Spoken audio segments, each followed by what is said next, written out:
ഷൈൻ ടോം ചാക്കോയെ പുറത്താക്കാൻ താരസംഘടന അമ്മ.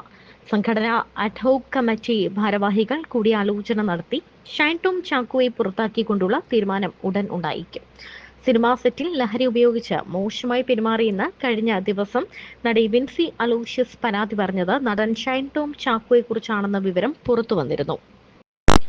ഷൈനിനെതിരെ വിൻസി ഫിലിം ചേംബറിന് പരാതി നൽകിയിട്ടുണ്ട്. പരാതി പരിഗണിക്കാൻ തിങ്കളാഴ്ച ചേംബർ മോണിറ്ററിംഗ് കമ്മിറ്റിയുടെ അടിയന്തര യോഗം ചേരും. സൂത്രവാക്യം എന്ന സിനിമയുടെ സെറ്റിൽ വെച്ചാണ് നടിക്കെതിരെ ലഹരി ഉപയോഗിച്ച് ഷൈൻ ടോം മോശം പെരുമാറ്റം നടത്തിയത്.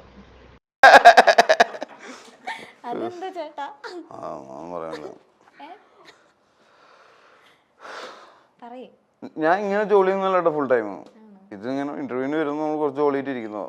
അല്ല ഞാനിപ്പോ രാവിലെ വന്നപ്പോ തൊട്ടേ ചേട്ടന്റെ ആ ഒരു ഇത് കണ്ടപ്പോ എന്റെ ടെൻഷൻ കുറച്ച് മാറിയത്. മനസ്സിലായില്ലേ? ഓക്കെ, ഒരു ആക്ടറിന് വേണ്ട ക്വാളിറ്റീസ് എന്തൊക്കെയാണ്? അത്യാവശ്യം നല്ല പ്രാന്ത്. നല്ല പ്രാന്ത് വേണോ?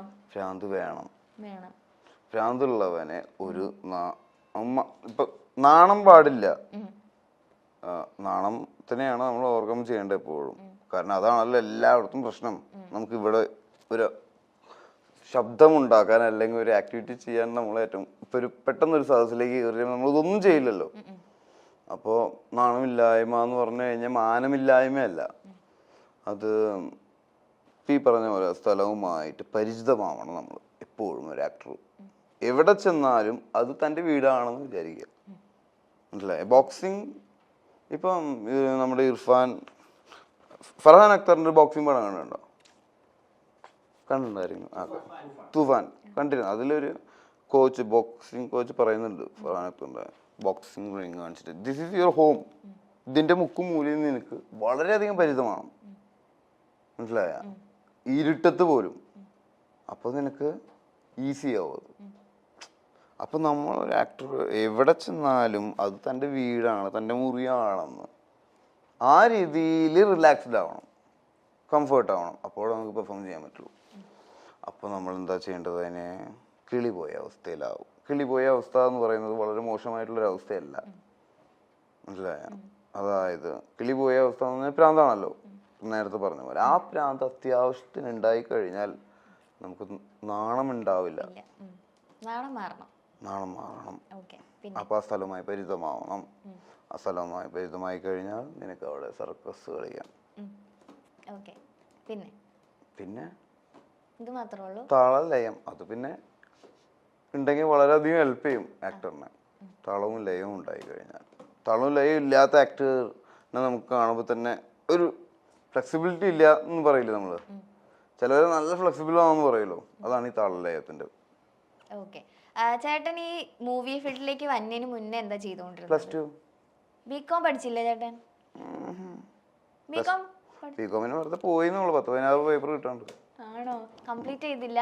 കംപ്ലീറ്റ് ചെയ്യാൻ ആകെ 17 പേപ്പർ ഉള്ളൂ ഡിഗ്രിക്ക്. ഒന്ന് ശ്രമിച്ചിരുന്നെങ്കിൽ അതങ്ങ് എഴുതിയെടുത്തുകൂടായിരുന്നു. എന്തിനു വെറുതെ? വേണ്ട, എല്ലാവരും വെറുതെ ഡിഗ്രി പഠിക്കേണ്ട കാര്യമൊന്നുമില്ല. പ്ലസ് ടു വരെയാണ് ബേസിക് പഠനം. അതിനുശേഷം നമ്മൾ എന്താണോ ചെയ്ത് മുന്നോട്ട് പോകാൻ ആഗ്രഹിക്കുന്നത് അതാണ് പഠിക്കേണ്ടത്. പ്രൊഫഷണലായിട്ട് പ്രൊഫഷണൽ സ്റ്റഡീസ് എന്നാ പറയാ ഡിഗ്രീനെ, അല്ലേ? വെറുതെ എല്ലാവരും ഡിഗ്രി ചെയ്യാ, PG ചെയ്യാ. അപ്പൊ കോളേജിൽ പിന്നെ നേരെ സിനിമയിലേക്കാണ് കേറി? കോളേജിലല്ല, സ്കൂളിൽ നിന്ന് സിനിമയിലേക്ക് കയറി. അപ്പൊ ചേട്ടൻ പണ്ട് മുതലേ ഉണ്ടായിരുന്നു ഇങ്ങനെ അഭിനയിക്കണം എന്നുള്ളൊരു ആഗ്രഹം? പണ്ട് മുതലല്ലേ ആഗ്രഹങ്ങൾ ഉണ്ടാവുക എന്താവണം എന്നുള്ളത്, അല്ലാതെ ഡിഗ്രിക്ക് എത്തിയിട്ടല്ല ആഗ്രഹം ഉണ്ടാവേണ്ടത്. ഇന്ന് ഇവിടെ ഇങ്ങനെ ഇത്രയും വലിയൊരു ആക്ടർ ആയിട്ട് എത്തി നിൽക്കും. ഇത്ര വലിയ ആക്ടർ ചേട്ടൻ ഭയങ്കര നല്ല ആക്ടറാ. നിങ്ങൾക്കല്ലേ? എനിക്ക് അത്ര വലിയ ആക്ടർ തോന്നിയിട്ടില്ല, തോന്നുന്നില്ല. ഇനി എങ്ങനത്തെ ക്യാരക്ടേഴ്സ് ചെയ്യണം? അങ്ങനെയില്ല, എല്ലാ ക്യാരക്ടേഴ്സും ചെയ്യണം. എല്ലാം ചെയ്യണം. ഓക്കെ. ചേട്ടന്റെ അതായത് ഏറ്റവും ഇഷ്ടമുള്ള ഫുഡൊക്കെ എങ്ങനത്തെ? ഇഷ്ടമല്ല, എന്നാലും കൂടുതൽ കഴിക്കാൻ ഇഷ്ടമുള്ളത് എന്തൊക്കെയാ? കഴിക്കാൻ അധികം ഇഷ്ടമല്ല. ഫുഡ് ട്രിപ്പർ അല്ല, സമുദ്ര ട്രിപ്പിംഗ്. ഓക്കെ. ഈ സെലിബ്രിറ്റീസ് ഒക്കെ കൂടുതലും ഈ ഡയറ്റും കാര്യങ്ങളൊക്കെ ഫോളോ ചെയ്യുന്ന ആളുകളല്ലേ? ചേട്ടൻ അങ്ങനത്തെ കാര്യങ്ങളൊക്കെ? അതാണ് അവരുടെ ഫുഡ് എനിക്ക് താല്പര്യമില്ല. പിന്നെ ഡയറ്റിന്റെ കാര്യം. ഓക്കെ. അപ്പൊ വർക്ക്ഔട്ട് ഒക്കെ എങ്ങനെയാ പോകുന്നത്? അപ്പൊ പിന്നെ അങ്ങനെ വർക്ക്ഔട്ട് ചെയ്യണ്ടല്ലോ. ഓക്കെ. ഈ ഇത്രയും എനർജറ്റിക് ആയിട്ടുള്ള ഒരാൾ ഈ കോവിഡിന്റെ സമയത്തൊക്കെ അടങ്ങിയിരുന്നോ? ഇല്ല. കോവിഡിനെ കൊല്ലാൻ നടക്കുകയായിരുന്നു ഞാൻ രാത്രി.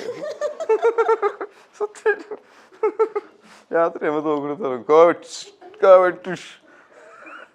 അത് ആ ഒരു സമയമൊക്കെ എങ്ങനെയാ ഫേസ് ചെയ്തേ അപ്പോ? എങ്ങനെ പേസിനെ പേടിച്ചിട്ടാണ് കോവിഡ് വന്നിട്ട് എന്താ ചെയ്യാന്ന് അറിയില്ലല്ലോ. ആ സമയത്ത് അപ്പൊ സിനിമയൊക്കെ ഉണ്ടായിരുന്നില്ലേ? ഏത് സിനിമ? ഒന്നും ചെയ്യുന്നില്ലേ? സിനിമ പകല് കാണാൻ രാത്രി കൊല്ലാടക്കണ്ടേ വേണ്ടേ? ഓക്കെ. അപ്പൊ ഇതെന്ത് തലോണം പിടിച്ചിട്ട് കല്യാണത്തിന് വേണ്ടെന്ന് ഞാൻ മാറ്റി. എന്നാ ഓക്കെ, എടുത്തോ. അപ്പൊ കോവിഡിന്റെ സമയത്ത് അടങ്ങിയിരുന്നു ഇല്ലേ? അടങ്ങിയിരുന്നു. എങ്ങനെയാ ഈ കോവിഡിനെ എങ്ങനെയാ ചേട്ടൻ കാണുന്നത്? ആർക്കും കാണാൻ പറ്റില്ല. വരണ്ടായിരുന്നു എപ്പോഴും ചിന്തിച്ചിട്ടുണ്ടോ? ചേട്ടൻ കരിയറിൽ അത് എഫക്ട് ചെയ്തിട്ടുണ്ടോ? ഇല്ല. ഈ ചിത്രം തന്നെ ഉണ്ടായത് കോവിഡ് കാരണം. എങ്ങനെയാ മനസ്സിലായ? ഇതിന്റെ പ്രൊഡ്യൂസർ ആരാ? DDRCയുടെ മുതലാളി.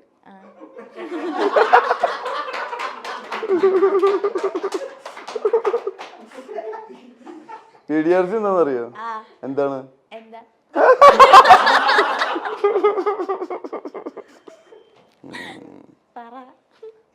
പറ. DDRC ലാബുകളിലാണ് കോവിഡ് ടെസ്റ്റുകൾ നടന്നിരുന്നത് 2000 രൂപയ്ക്ക്. അതെനിക്കറിയാം. അതിന്റെ മുതലാളി പുള്ളിക്ക്, അതായത് കേരളത്തിലെ DDRC ലാബുകളിൽ മാത്രമേ ടെസ്റ്റ് ചെയ്യാൻ പറ്റുള്ളൂ. അപ്പോ ബാക്കിയുള്ള ലാബുകളൊക്കെ മലമൂത്ര കഫം ടെസ്റ്റുകൾ മാത്രമേ നടക്കുന്നത് അല്ലേ? അപ്പൊ ഇങ്ങനെ കുറെ മുന്നേ കണ്ടുപിടിച്ചു ഈ സംഭവം. അങ്ങനത്തെ ലാബുകൾ ഉണ്ടാക്കി. അതായത് ഇങ്ങനെ ഒരു രോഗം വരുന്ന അവസ്ഥയിൽ അതിനെ ചെക്ക് ചെയ്യാൻ പറ്റുന്ന നമ്മളാരും ഇല്ലല്ലോ. നമ്മളിതൊക്കെ വന്നതിന് ശേഷമല്ലേ ഇതൊക്കെ കണ്ട് തുടങ്ങുക അല്ലേ? ഒരു പ്രശ്നം നടന്നതിന് ശേഷമാണല്ലോ പോലീസ് വരിക. പക്ഷെ ഇങ്ങനെയുള്ള ആളുകൾ, പുള്ളി ഡോക്ടർ എന്ന് പറയുന്നത് കൺസൾട്ടിങ് ഡോക്ടർ അല്ല, പുള്ളി ഹോസ്പിറ്റൽസ് ഉണ്ടാക്കുക, ഇങ്ങനത്തെ ലാബുകൾ ഉണ്ടാക്കുക, അല്ലെങ്കിൽ ഡോക്ടേഴ്സ് യൂണിയൻ അങ്ങനത്തെ ഭാരവാഹി, അല്ലെങ്കിൽ അങ്ങനത്തെ കൃഷിയാണ്. അപ്പോൾ പുള്ളി നേരത്തെ ചില സമയത്ത് നമുക്ക് സമയം തോന്നും ഇവർ ലാബ് ഉണ്ടാക്കിയിട്ട് കൊറോണനെ ഇറക്കി വിട്ടതാണോ. പക്ഷെ നമ്മളങ്ങനെ ചിന്തിക്കാൻ പാടില്ല. കാരണം എന്താ കാരണം? പക്ഷെ അങ്ങനെ ചെയ്യില്ലാണോ? കാരണം നേരത്തെ കണ്ടു കുറച്ച് ടെക്നിക്കലി വെൽ എക്വിപ്ഡായ ലാബുകൾ പുള്ളി ഉണ്ടാക്കി DDRC.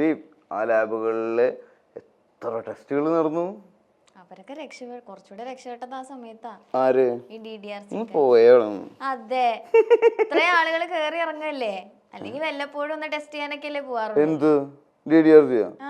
അതാണ് പറഞ്ഞേ, അത് കാരണം ഈ സിനിമ ഉണ്ടായിരുന്നു. അങ്ങനെ കുറെ കാശ് പുള്ളിയിലേക്ക് എത്തുകയും ആ കാശ് വെച്ച് പുള്ളി മൂവി പ്രൊഡക്ഷനിലേക്ക് ഇറങ്ങുകയും ചെയ്തു. അങ്ങനെ ആദ്യം ചെയ്ത പടമാണ് ഏത് വിചിത്രം. അപ്പൊ കോവിഡിനെ നമസ്കാരം. ഈ കോവിഡ് ടെസ്റ്റ് ഇല്ലേ നമ്മുടെ മൂക്കിന്ന് വായിന്ന്, അത് ചേട്ടന് ഇഷ്ടമായിരുന്നു? എനിക്ക് ഒട്ടും ഇഷ്ടമല്ലായിരുന്നു. അയ്യോ, എനിക്ക് ഭയങ്കര ഇഷ്ടം. രാവിലെ ഞാൻ ഉച്ചയ്ക്ക് പിന്നെ രാത്രി കെട്ടിപ്പിടിച്ച് കിടന്നുറങ്ങും.